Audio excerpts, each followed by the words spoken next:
به نام خدا. امروز دوم خرداد ماه 404 شمسی.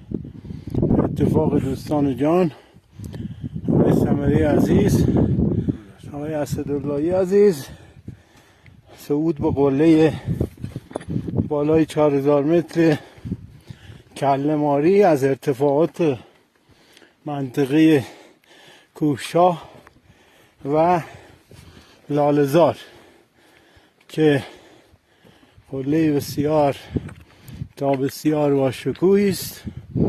ارتفاع کل قله 4180 متر.